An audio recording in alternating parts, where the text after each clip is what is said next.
Hello, everyone, and welcome to the Worlds Beyond panel. I know we're getting toward the end of the day, and we're so glad that you could join us. My name is Ashley Rayner. I'm a librarian at NORC at the University of Chicago, and I'll be moderating this session.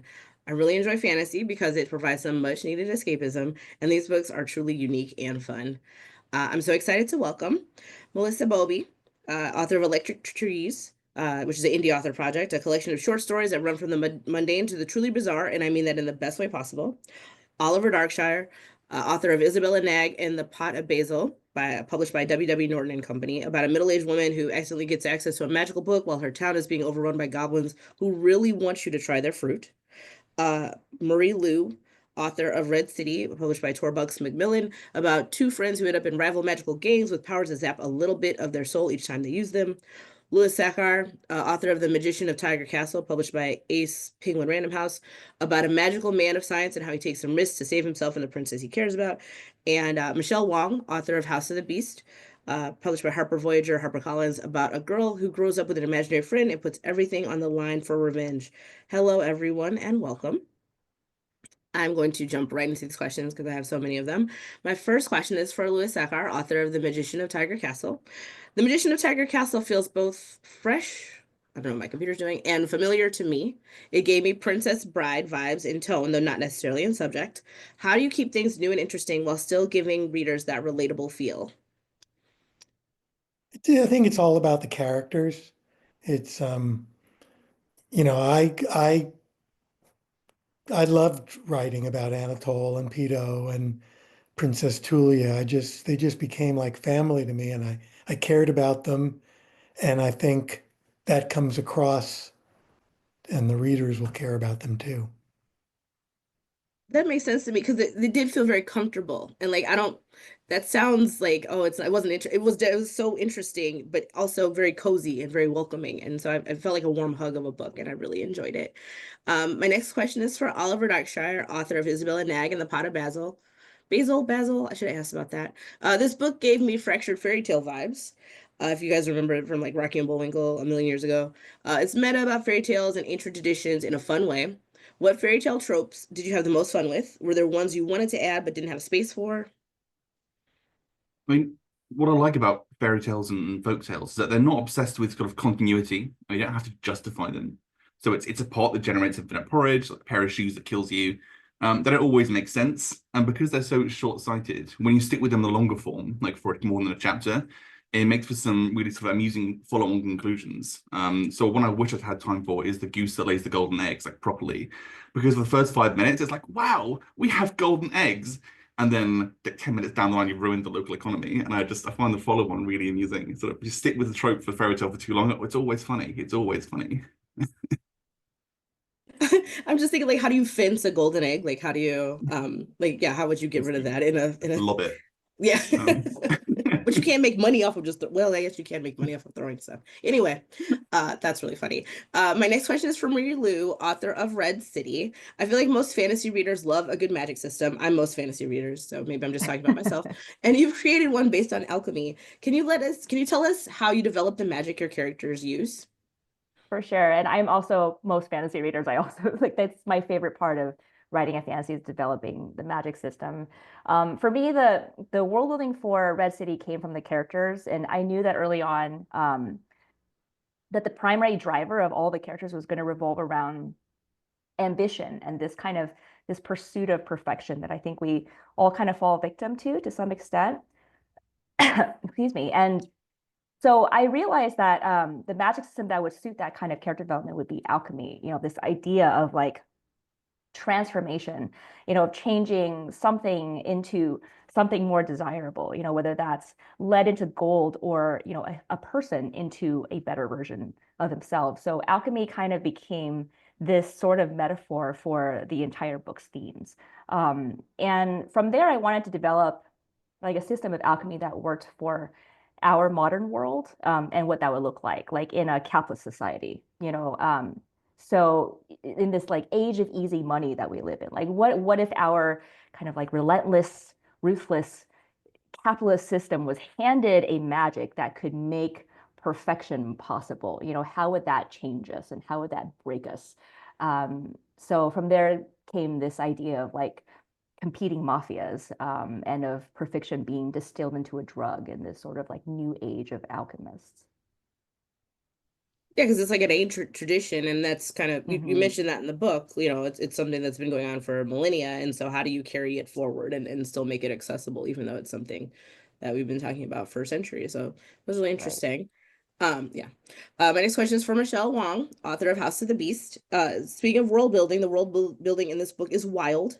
When you have complicated social structures and theology and worlds upon worlds, where do you start and how do you make it make sense? Uh, I want to say that where it started was actually with my hometown, Hong Kong, Mm, where I spent most of my life. So, Hong Kong is a former British colony. yeah. I grew up surrounded by Chinese temples right across the street from churches and old Mm. colonial buildings.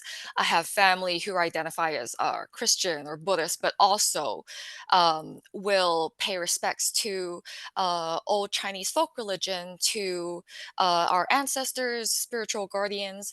So all of this, like this coexistence of different beliefs and different gods, was a huge inspiration to the theology of House of the Beast, where in this world, in different regions, these people living in them will respect their respective elder gods in different ways, but acknowledge that there is power held by all of them. So the challenge was mostly actually just to convey this to readers in a way that I thought was believable and understandable. And that was where a lot of the creativity came in, the problem solving that comes with storytelling. And whenever I got stuck, I would just refer back to my real world experiences as a basis for this fantasy world. That's really, I mean, that is so cool. The idea of this old of this new coming together, and all these different, like, I don't know, cultures, this melting pot. And I mean, I think that feel is definitely in this book because it's a lot going on, but I mean that in a very, very positive way. My next question is for Melissa Bobe, author of Electric Trees. I love short stories because because they create a complete world to fall into within a few pages. What are some of the challenges, if any, in writing short stories compared to novels or even novellas? What are some of the joys? Ashley, you told us in the back end before this that you love to talk. I love to talk too.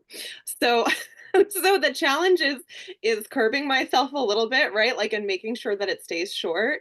But what I think I love about it, and what a lot of folks present and beyond like to do, these like big fantasy series with like big books that go into these big series, and all these pieces move and fit into place in a certain way in terms of the plot, and what the characters are going to evolve into, except for the ones that die horribly. And and in a short story collection, it's also putting pieces into place but within a much smaller, tighter context. And I have a lot of fun with that. And I also don't have to commit in the same way that folks doing longer form have to, and keep track in such a way. So it's fun and in that way easy. But yeah. So it's just like condensing all those big thoughts into something more distilled, I guess. More, Yeah.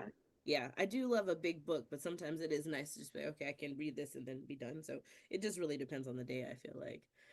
Also, don't you're telling all my secrets that I love to talk. I don't know why people would think that, after just a few minutes of listening to me. My next question is for Louis. And I did a little bit of searching because I'm like very nosy, and it just feel the Tiger Castle, the titular Tiger Castle, just feels like a real place, but I couldn't find anything definitive. Is it real? Can you tell us about your inspiration for the Tiger Castle? No, it's not real.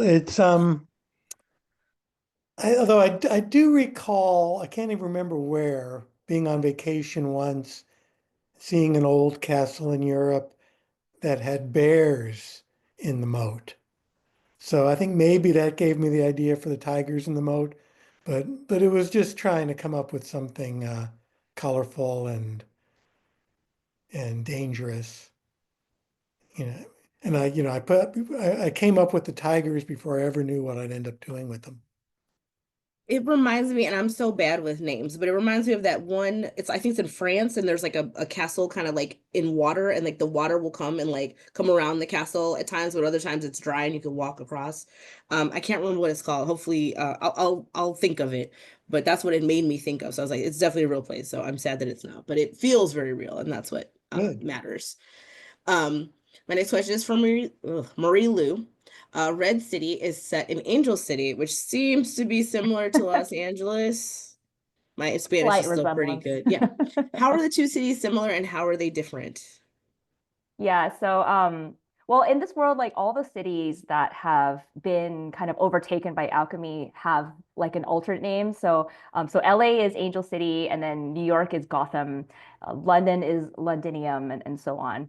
But it's kind of like I think it's in Batman where like New York is supposed to be, or Gotham is supposed to be New York at night. So I kind of see Angel City as LA at night, or like a darker, grittier version of it. So it's still LA in that, it's still like glamorous and grungy and, like full of beautiful people or whatever. But it's now got dark magic in it. So Angel City is LA with dark magic, and there's like the alleyways are a little bit more dangerous. And is that well-dressed guy at the bar, just charismatic, or maybe he's an alchemist, like who can say?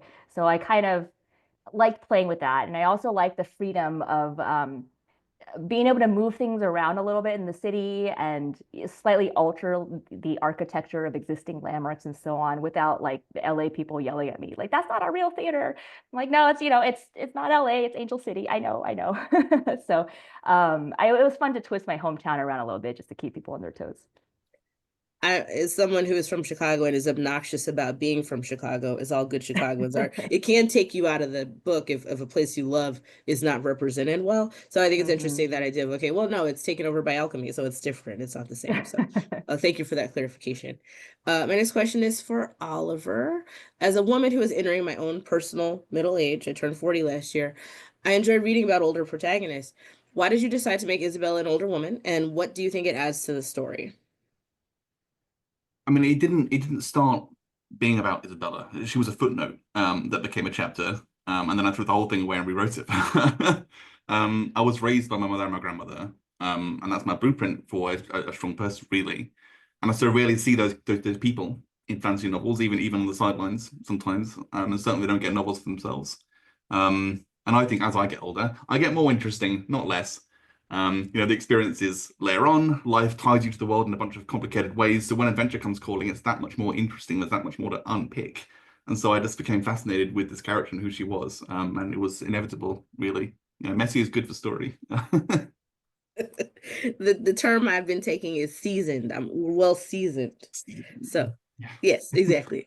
So it's and I think that's what I really enjoyed about Isabella. She is well seasoned. She's seen a lot in some ways. In other ways, she's kind of sheltered, and so like to see her come out of her shell is like a really big part of the book, and I really enjoyed watching or reading it.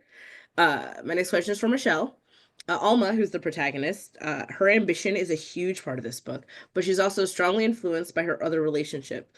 What character outside of her was the most fun to write? Selvi, who, if you read the book, you'll learn who that is my favorite. I love that you love her because she was one of the most fun characters to write.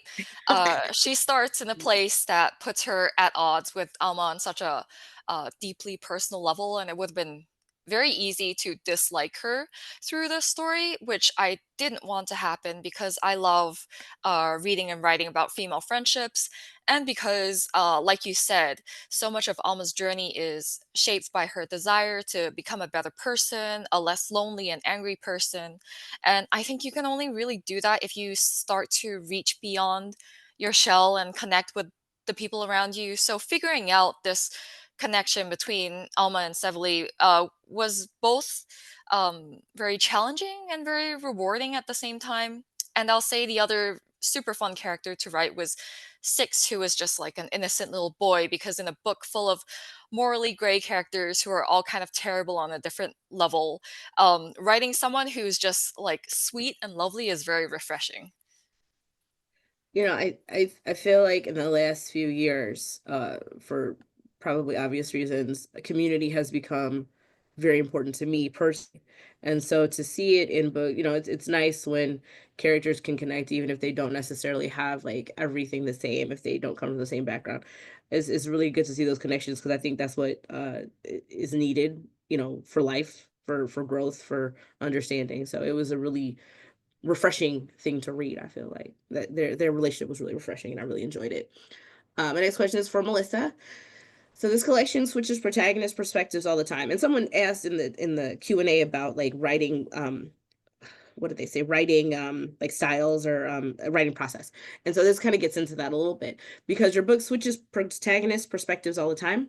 And I want to know how you decide what perspective to use in what story. If you can give like a, I don't know, a high level version of that. So for example, in The Family Wolves, which is about a family of witches trying to exorcise an evil spirit from one of their own, it's in first person. But what can you do about a woman who learns she can enter the dreams of people she knows is in third person? I don't know that I have a satisfying answer for you or for the person in the Q&A. I can say that I'm not sure how I end up there, but wherever I start is where I stay. So like I have a writing partner who will sometimes switch halfway through or experiment with trying both on trying third person, trying first person. And I won't do that. I'll commit to whatever I started the first page with. I do know that balance matters to me within the context of a collection because I'm a Virgo sun. And so if it was like 75% first person and 25%, that wouldn't work. So there's definitely some balance, but I don't even see that until I'm on the other end of the first draft. And like I said, I won't change it. So I'm probably just more likely to be like, well, I've got to push these two stories out or add a couple in that are in a different perspective. But yeah, I don't know how I get there. I'm horrible. I'm one of those people who don't know why it is that way, but it is. But it sounds like you can just use the ones you don't use for the next book collection, right? So it all kind of works out. See, it's all coming together. I get it. My next question is for Lewis. Anatole, the titular magician of the Magician of Tiger Castle. He's a protagonist, but I really love Princess Tulia, who has all my favorite princess characteristics like stubbornness and the tendency to fall in love with the wrong person. How did you approach writing her perspective? Well, I think she initially was going to be the protagonist. Anatole was just going to be the quirky narrator, but he kind of nudged himself into the center of the story. But I loved writing about Tulia because she was just fun. You know, at an early age, she was this curious, brave child, and then she became kind of this know-it-all 13-year-old who, you know, poo-pooed love as something only for poets.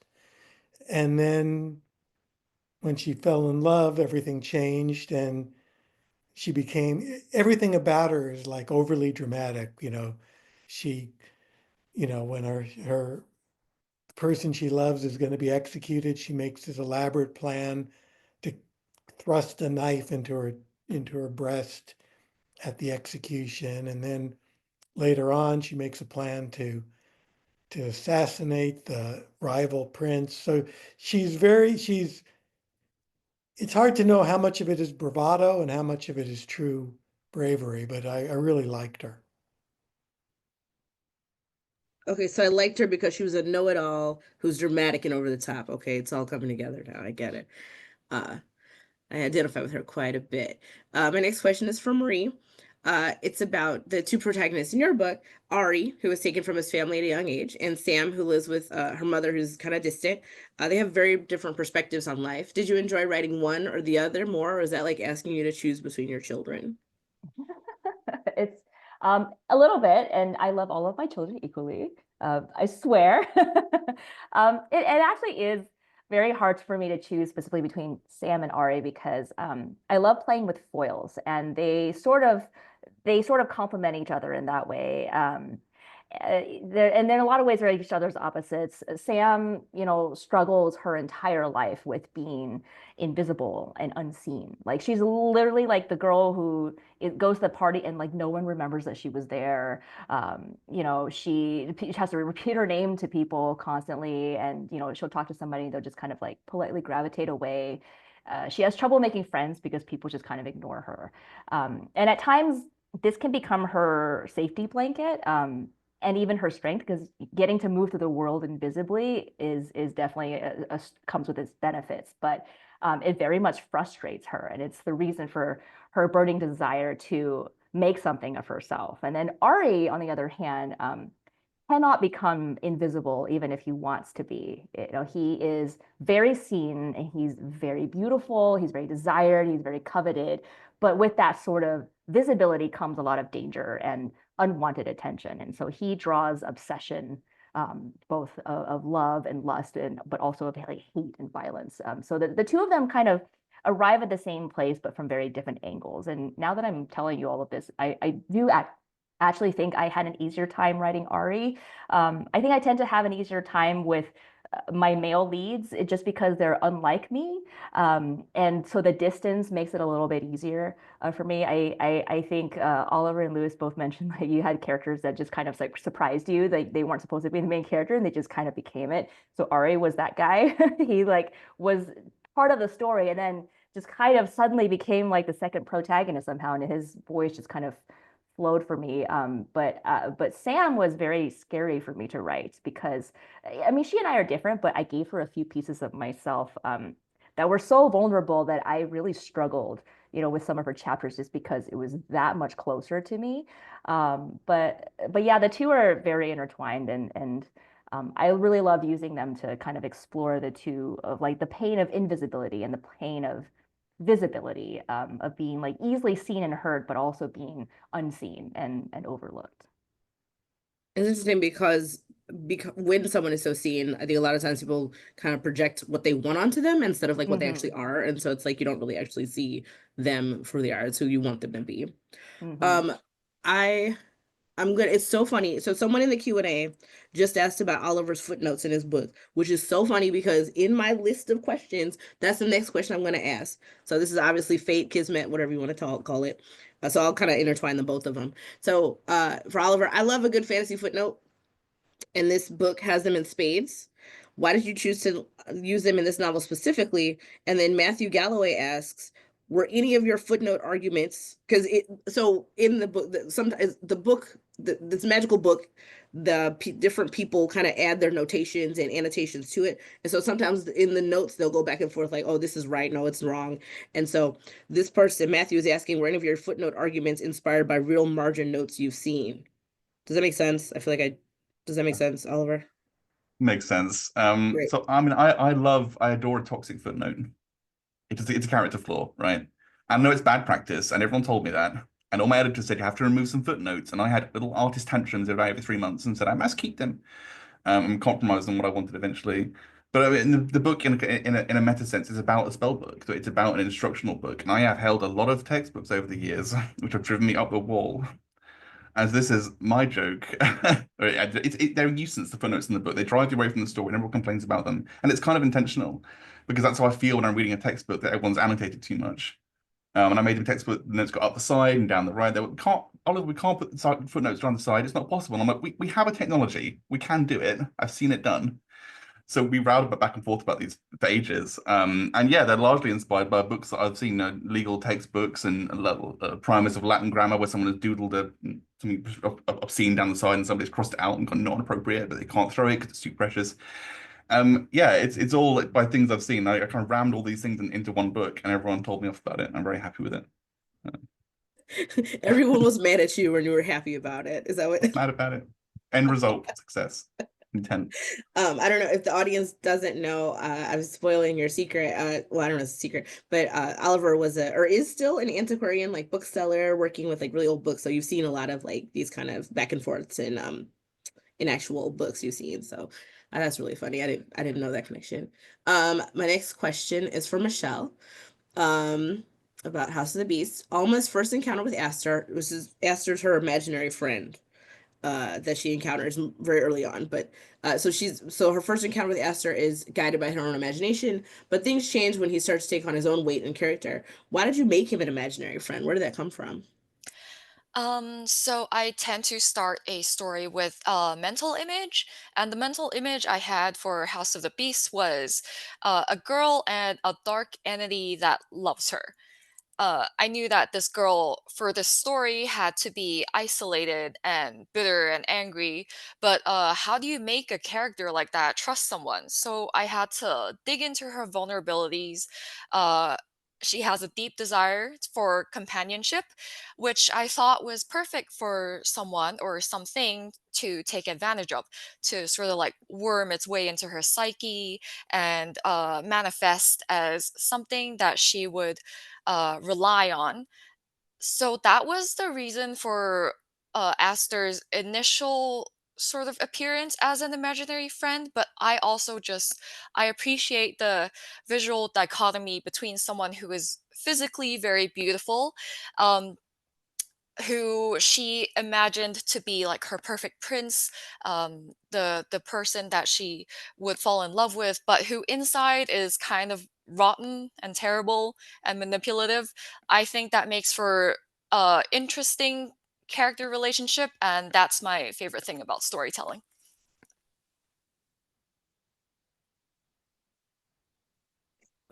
I have two screens and I lost my mouse. Um, yeah, I think that darkness and the lightness together just makes it such a like a wonderful pairing. Just because they're back and forth and the pull of like wanting to be good, but like also having this like darkness inside you. It was really compelling to see in the book, and also drawn. There's like pictures in this book which are really gorgeous too. Um, my next question is for Melissa. A lot of the stories in this collection are about loss or grief. How do you show so many different flavors of the same emotion? So this was a 2020 into 2021 book. So loss and grief were really everywhere and televised and just everything saturated. And I think part of it was that, and there were different degrees of that. So you're dealing with your own issues. Like for me, on my end, it was trying to find work, losing a little of my sanity as I was working two part-time jobs and waking up at 4:30 in the morning to write this book.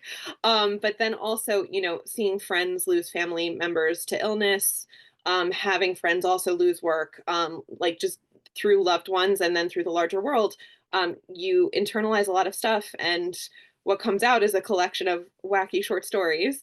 And I think it was a bit of channeling that. Um, Even though not every story was written during the pandemic, some of them were written before. I think that they kind of found each other in this collection, because of that, as a mood setting factor for the world at that point, right? So But there's hope in quite a few of them too. So it's just is really I think it's really interesting that like pretty much every author up here has talked about how their writing and the character spoke to you, or the story spoke to you. It wasn't just like, and I always think that's such an interesting like image of someone who is who's I won't say too lazy, but I've never written a book before, so I don't know how that exactly how the process works. So to hear that it's the story is often like guiding you as much as you're guiding the story. I think that is just so fascinating and wonderful and kind of magical to hear. We are I'm close to the end of my question. So if you guys have any if our audience has been really active, but if you have any more questions, please reach out and put them in the Q&A and we'll probably be able to get to them.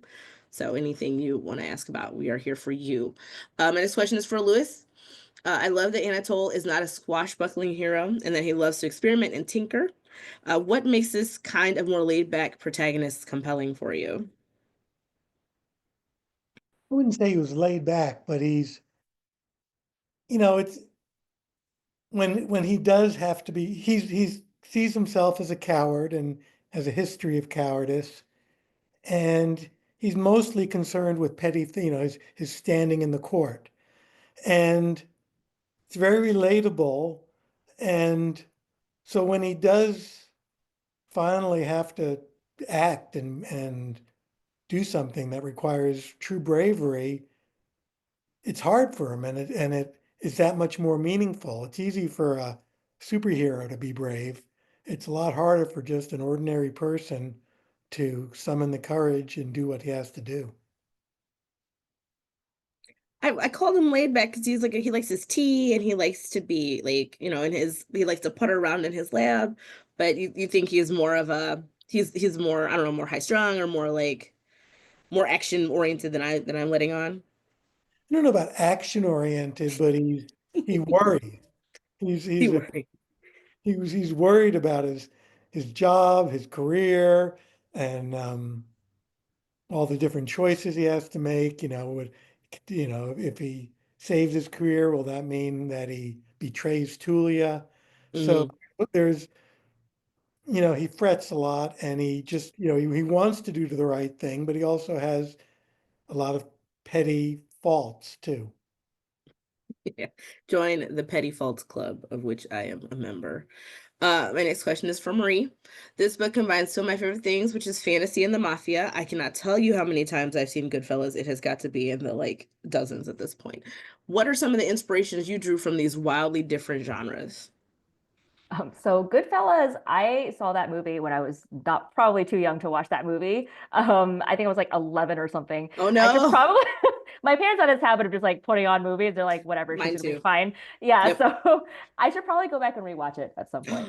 Anyway, yeah, so I would say like Red City is a little bit Godfather and a little bit Game of Thrones.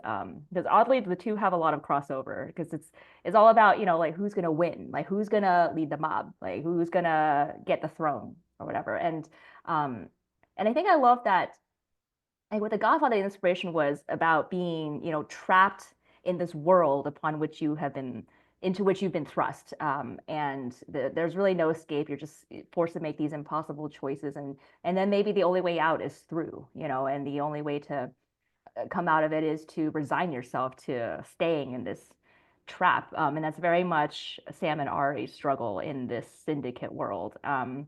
And I think like a commonality between Godfather and Game of Thrones is also just this like thread of I think Michelle was talking about revenge. There's this like this theme of like revenge throughout both of them, and that's also something that's very prevalent in Red City. And I also think that what makes Game of Thrones so addictive is that these like terrible things happen to the characters that you love, and then they just really drag out the justice for them. So after a while, you're just like, for the love of God, will someone just please kill Joffrey? So I kind of wanted to capture a little bit of that really frustrating feeling, but also the deep satisfaction that comes with seeing justice finally arrive. And I swear to God, I will make it arrive, unlike some characters on Game of Thrones, for which I will not spoil for anyone who hasn't seen the show. But anyway, the last season of Game of Thrones is dead to me. Yeah, I will also finish the series, unlike Game of Thrones. Wow, I love these emotions that are coming out. Maybe, there's some unresolved like issues that we whole have to other like panel of frustration, yes. yeah, that's a whole different thing. That is so funny. Yeah, well, and this is like book one. There's a sequel, right? There better be a sequel to There will Red. be a sequel, yes. Okay, because it ends on kind of a cliffhanger, and I was like, how dare you? But I I will will be not do reading you it. dirty. Thank you so much. I appreciate that. Oliver, my next question is for you. Your first book was Once Upon a Tome, which I kind of alluded to this. It's a nonfiction book about your adventures in an antiquarian bookshop. What are some of the similarities your two books share, and what are the differences? Was one harder to write than the other? Writing nonfiction sucks because you have to tell the truth for a version yeah. of it, and that's just awful. All the people are alive and they yell at you all the time, and you have to send proofs to them, and they say can't say this. They send it back, and it went back and forth, and cut this, add this, cut that. And it went through like several rounds of cuts and rewrites to get a finished memoir out that we could finally send because all these people were very alive and angry. And like the novel I wanted to write draws on some of my experiences because we're working a bookstore for that long teaches you about how information passes down from one person to another, which it doesn't primarily. A book gets printed and it's handed to someone else who corrects it, who reprints it, who translates it, hands it to someone else who then sends it abroad, and half it gets lost and they translate it for someone else. And by the end, you've got nothing like what you started with. And that was really central to the idea of the spell book that gets edited and passed down, annotated, and it's all the same book originally. And by the time you get 3 different copies that say nothing alike, it's spread all across the world. And that concept really fascinated me. And I think it took me 10 years to get there, but I think that one book did inform the second one really in the end. It's all about what books are like as a medium and how they really they don't serve us, but we love them anyway. It makes me think of that saying, when they say, oh, we're standing on the shoulders of giants, like you're doing research or whatever. And the research that you have, like you use other people's research to kind of build off of that, not in like a, I'm stealing AI stuff way, but like I'm using this to kind of build what I'm working on. And so I think that's really cool to like look back and see, okay, well, this is what this is from, and this is what this drew off of, and the connections there. I mean, it kind of connects us back to the past in a sort of romantic way. So I love it, even though I'm sad that people were yelling at you. That does not sound fun. I hope that stops. It probably won't, but I hope it Thick, thick will. skin. All right. That's good. My next question is from Michelle. Um, I don't know if this is a premature question, but I really need to know the answer. All the factions in this book are so interesting. I have to know if you plan to write more in this world. I'm specifically hoping for more on House Goldmercy. They meld living flesh with mechanical parts to make unholy cyborgs, and I absolutely need to know more about them. So there are plans, which I can't speak about in any detail just yet. I do hope to be able to announce something soon. I'm not even Oh, sure if I should be talking about it right now. If anyone from HarperCollins is here, don't look they at weren't me. there. Okay. But I can say right now that uh House Goldmercy was inspired by just a general love of horror, of zombies and necromancy in stories, and combined with just aesthetically pleasing horror. So things that are kind of terrible but look nice. I love that kind of thing. Mm, It's kind of what I built my artist brand off of when I was mainly an artist. So that is kind of House Goldmercy's whole thing. So they create beauty. Uh, they worship miracles that sort of um, create something out of broken parts, just in a very twisted way. And yeah, it's so distressing. I cannot convey that enough. And that's why I need to know more about it because I'm a scaredy cat. So I'm like, I'm terrified, but I also need to know more to scare myself more. I don't know. It doesn't make sense. I don't make the rules. Okay, good. That was not satisfying, but I'm glad you said what you could say, and I'll just have to keep my fingers crossed. It's okay. It's not you, it's me. My next question is from Melissa. Short story collections with what? And I have a question mark and an exclamation point moment. That symbol. What moments are my favorites? And there are a lot of those in Electric Trees. I was especially struck by the Tuesday murders, which I will describe as a mushroom-fueled Groundhog Day. Do you have a favorite ending or story, or is that like choosing which cat is your favorite? I can't choose which cat. Do you know I have 5 cats? And yeah, because Yeah. I'm like I do my research when I do I these thought you panels. might, Yeah, because one of us, you asked about our children. I think Marie, you asked about her children, and you asked about my cats. So I was like, this looks like a librarian who did some digging. No. So it's difficult to choose. I had a lot of fun writing Tuesday Murders. And it's one of the stories in the collection that's set largely in a workplace. And I think that Trina, the main character, gets to work through a lot of work stress without giving away too much. I mean, it's called The Tuesday Murders. Make of that what you will, people. But there was another story also. I had fun doing the hum in the last section because it's set in a library and I'm set in the library. So that was my character's jobs. That was my job. Although thank goodness I'm working in a very different library, wonderful library, not at all like the one described in the story. extremely distressing library is what you described. So I'm glad that your workplace is not. I hope no one's workplace was like that. Um, but that's good to know. I have a question. I was like, oh, if we have time, I will ask this because I'm nosy. I don't know if our audience knows this, but both Lewis and Marie were generally like young adult, children's middle age authors, not middle age, you know what I mean? Middle school authors, excuse me. And so I'm curious slash nosy, what is the difference between writing for younger audiences and writing for adults? Lewis, if you want to answer, please. I'm not sure there is a difference.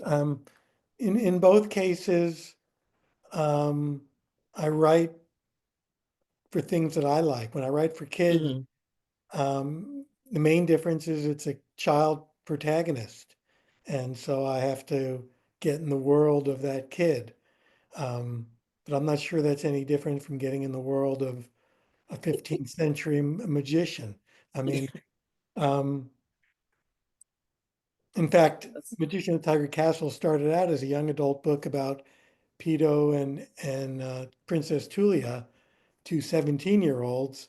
And as I mentioned earlier, Anatole kind of took over. And, so since he was in his 40s, I decided it would be an adult book. So funny. I love how it wasn't just like you're like, all right, well, this is what's happening, so we're gonna have to change it. That's beautiful. Marie, what do you think? I can definitely agree with what you said, Lewis, about there. It's and I think in this day and age, there's more and more of a blur between, Hmm. what constitutes YA, what constitutes adult. Now there's like new adult, and there's all kinds of stuff in between. And to be completely honest, I think I'm still trying to figure out my voice and the difference between YA and adult. I think for me, for YA, it's kind of like what Lewis said. It's from the child's point of view. It's the coming of age. It's you start the story as a child, you end as an adult, and everything that I wrote in YA felt very immediate. Like things are happening to me right now. Like this is how I'm feeling right now. Like my family's about to be killed right now. So there's a lot of like present tense tension in YA, and it's very immediate. It's very fast. And when I got into adult, I would turn in drafts, and my editor and agent would kick it back to me like, this feels YA, this feels YA. And I was like, why? I don't understand. And then eventually I think it's more of like a feeling. I've come to the conclusion that like, because there's a lot of adult books that are from a child's perspective as well. Like The Goldfinch is, like half of that book is basically YA. And, so so I don't really think that's the defining line either. I think it's more like Lewis was mentioning perspective. I think it's the same event being looked at as an adult, whether looking back on childhood or looking, at the ramifications of something that might have happened to you, as opposed to how immediate things are happening in YA. So I think an adult, you can kind of see the ramification of some terrible event happening through the entirety of your life, or being able to like have the room and space to reflect on it. And I think there's a little bit more wiggle room for stuff in adult. At least that's kind of where I've arrived at in regards to writing my adult. But it's also something that I'm still figuring out. And I think I'll probably be making new mistakes and learning new things as I write the sequel for this book. It's so interesting because both you and Lewis are like you've written so many books, and just the idea that you're like, I'm still figuring it out. We're still trying to suss out what this is very, I find it very very heartwarming, like there's still time to grow and learn and improve and keep becoming what you want to be. And so that's very that's heartwarming for me. It was like, okay, well, there's still time. there's still, Always more time. there's still time to learn. Okay, so let me see what so Lois Young from UPL. I don't know what the U stands for in the UPL, but they're asking, what are you reading out right now that we librarians should order besides your books? I don't know if you have any suggestions or anything that you're loving right now that you're reading. I don't know if anyone on the panel has an idea, you can go ahead and say what you think. So I'm going to pitch a friend's book that I just read the arc for, and I loved it. This is not technically adult, this is YA, but if anyone is interested, it's Soman Chainani's Young World. I think it's coming out next year, but it's about what happens if a teenager gets elected as president. And it is an outlandish concept, but it's such a smart and prescient satire of our world today. And he kind of wrote it before like the hot mess of November and onwards. We won't even talk about whole nother panel. But it was a fantastic, fabulous read, and I really enjoyed it. I was saying, oh, because I realized who the author was, but okay, yeah, for sure. I'll put that in the chat. Oops. Anybody else? There you go. If that everyone's like, no, we're here to pitch our own books. We're not interested. I think someone else asked if you want to share about your writing process. We've talked a little bit about it here and there, but if you wanted to talk about like how that process works. Someone asked a question, so we have a little bit of time. So anyone want to talk about that? Everyone's like, absolutely not. It's hard to when I'm not sure of the process myself, because as someone who only started writing a few years ago, I'm still figuring it out. I'm on my 4th book now, and it's been different every single time. It's I've tried to follow the same path that I've done before to go from like maybe an outline to finished product, and there's always something that changes. Like at the 60% mark, I'll be like, "Oh, I hate this. I'm gonna scrap this whole thing and rewrite it again." And you know, it's a journey of discovery every single time for me. You said journey of discovery, but you said it kind of like a sad way, like a little bit like oh, Yeah, journey of I wish I discovery. had the answers. But again, it's like it's good to know that I know like when I do research, so I'm primarily a research librarian at this point, but it's never just a straight line. It's always like, oh, let me go over here. And instead of just a straight like line going into infinity, I have like a beautiful tree. Well, maybe not so beautiful, but a tree of sorts. And so it's never a linear process. So I get it. Like it happens how it happens, and that's part of the joy of it, right? Joy. So anyone else want to talk about their process or lack thereof? I'm asleep all the time. And in between, I wake up, I'm like, I haven't done any work. And they're emailing me. I'm like, oh, like, I better do something. And then I'm scrabbling down, and I send something off, and then I'm asleep again. And it's just an endless nightmare, which Are sounds you in money sometimes. are you working on another book right now? Is that the endless process that we're in? Yes. Well, Okay. yeah, I can't talk about it No, of course. again, but I'm forbidden. But yeah, that was not an easy sell. It got really weird, understandably. But yes, just with Very difficulty. good. No, it's I love making everyone push right up against their NDAs or whatever you want to call them in the Like, publishing not world. sure So I sorry. They're not gonna invite me back. It's fine.